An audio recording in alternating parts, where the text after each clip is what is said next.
Fire signs, tignan po natin kung ano ang mensahe para sa'yo ngayong araw. Keep in mind po na ito ay general reading lamang, so hindi po lahat ay makaka-relate, so be open-minded. Sa mga hindi pa po nakasubscribe dito sa ating channel, please subscribe na po kayo and palike na din po ng ating video. At sa mga nais naman pong mag-avail ng ating private readings, Lucky Stones and Amulet, makikita nyo po yung link sa description box below. Tarot Intentions by Aliana. Okay?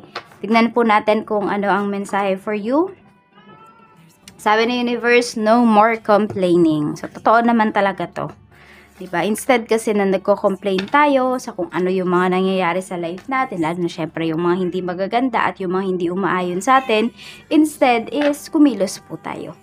Diba? Para masolusyonan yung mga bagay na ayaw natin. Okay, yung mga bagay na hindi magandang nangyayari sa life natin, na meron naman talagang solusyon. So, yun po yung isipin ninyo. Yun yung gawin ninyo. Kesa magbukmok, kesa malungkot kayo dito, at kesa magbunga nga ngayong araw. Ayan. Sabi nga dito, complaints are affirmation of victimhood. Ayan. So, wag lagi tayong pa-victim. Okay? Wag lagi na isipin natin na tayo yung biktima. Okay. Meron tayong kayang gawin para mabago yung sitwasyon na yan. Tignan pa po natin kung ano pa ang mensahe para sa iyo ngayong araw na ito. Spirit guide, mensahe po natin. Tignan natin, ano ba ang energy, spirit guide? Health. Health issues could arise. Ayan po. So, naalagaan nyo ba yung inyong sarili? Lagi ba kayo nagpupuyat? So, baguhin nyo na yung routine nyo na yan. Totoo, kapag nagpupuyat tayo, maraming sakit yung, alam mo yun, pwedeng lumabas sa ating katawan. Totoo talaga yan. Kaya ayan, baguhin na natin ang ating routine, sleeping routine, mga, ano ba, yung mga habits natin sa pagkain, and let's do more exercise. Ayan. So, ayan, katulad ni Dimitri, nag-exercise ngayon, napakakulit. Lakad ng lakad, di mo malaman kung ano yung gusto. So, tignan po natin kung ano pa ang mensahe para sa'yo ngayong araw na ito. Spirit guide, ano pa po yung pwedeng mangyari kay fire signs ngayong araw? Ayan, tignan natin. Spirit guide, ano po ang pwedeng mangyari kay fire signs ngayong araw? Ayan, pasensya na po kayo.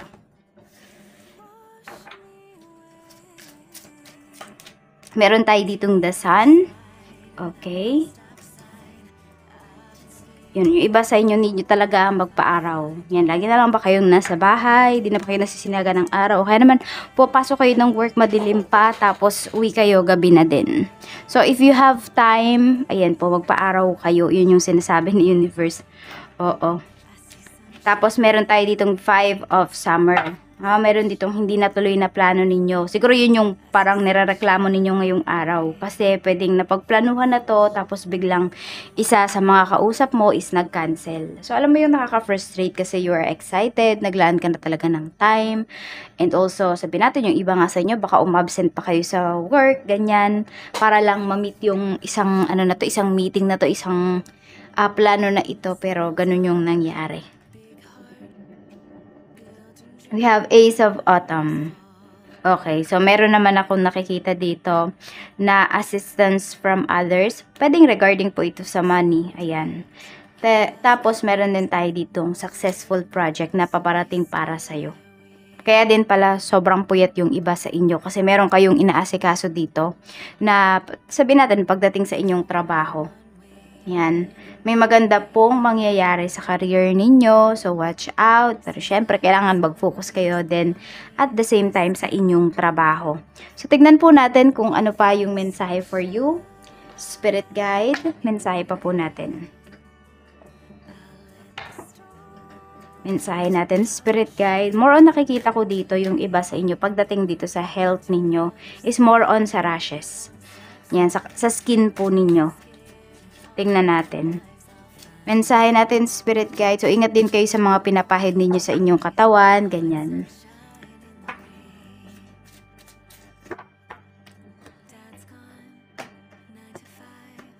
Mayroon tayo ditong 7 of Cups. Ayan.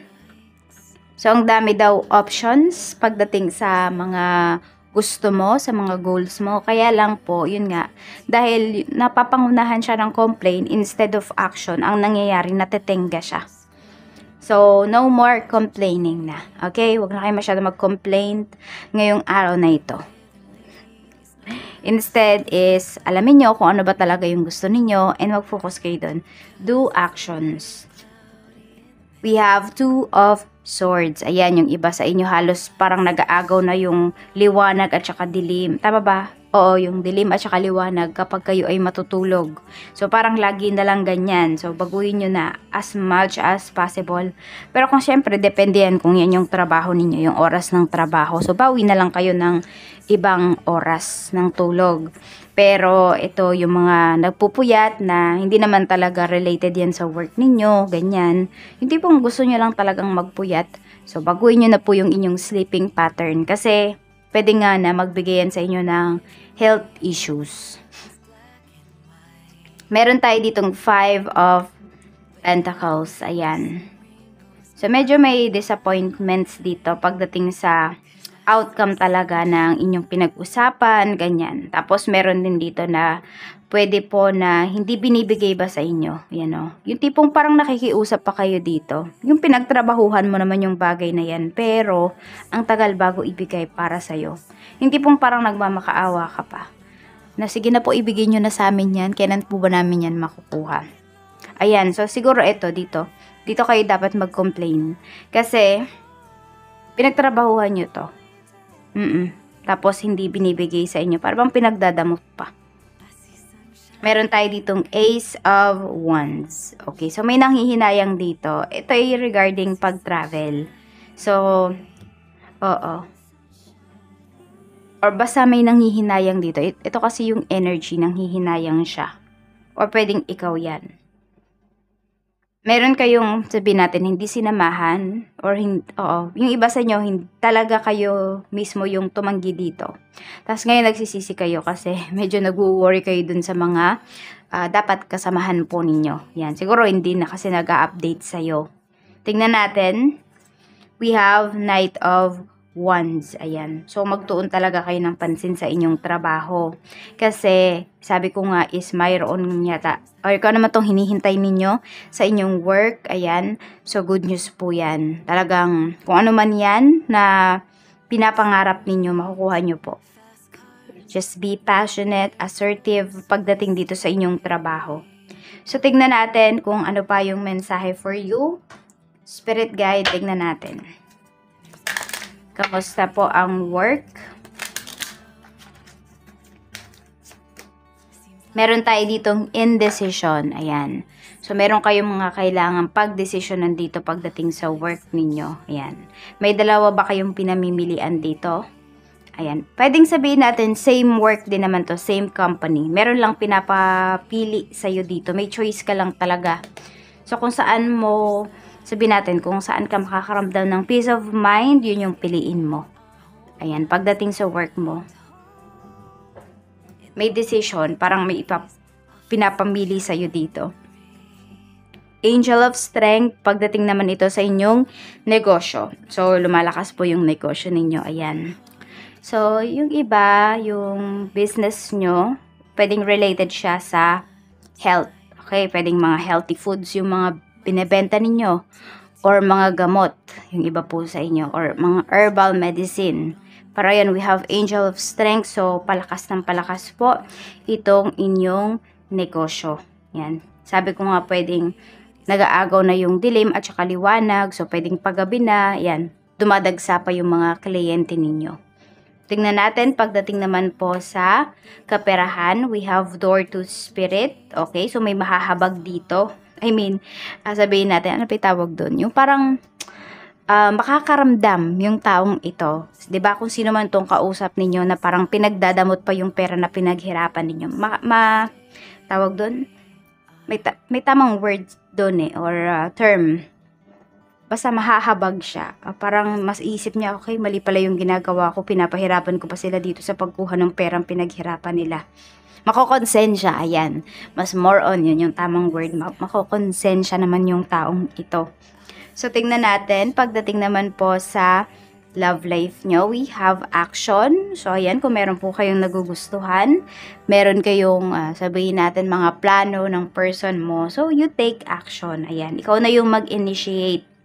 Yun yung sinasabi talaga sa inyo dito. So, sabihin natin, meron kayong gustong ligawan. So, kayo yung mag-initiate. Para po yan sa mga lalaki. Para naman sa mga babae, syempre, huwag niyong gagawin yun. Kahit gusto nyo pa yung isang tao. Or mahal na mahal nyo pa. Lalo na kung wala pa naman kayong connection. Pero kung kayo ay mag-asawa na, ganyan, magkarelasyon kayo, tapos may away lang kayo, so, yun, pwede yun na mag-take kayo, mag-initiate kayo para may maayos dito sa relationship ninyo. We have blossoming abundance. Ayan po. So, you take actions pala pagdating dito sa, hindi lang sa love life ninyo, pati po sa inyong finances. So, pwedeng magkatulong na talaga kayo ng person mo, ng asawa mo pagdating dito. So, ayan po, mukhang meron talaga kayong hinihintay dito. Actually, hindi nyo siya hinihintay, ginagawa nyo siya ng action. So, sabihin natin, meron kayong aim na bago matapos yung buwan na to, is ganito yung makukuha ninyong pera, yung hawak ninyong pera. So, parehas kayong nagtatrabaho dito. So, ano kayo? Tandem kayo. So, ito po yung mga lucky numbers nyo. We have number 19, 32, 50, 8, 17, and number 3. Maraming salamat po sa walang sawang pagsuporta ninyo dito sa aking channel. Ingat po kayo always. Bye-bye!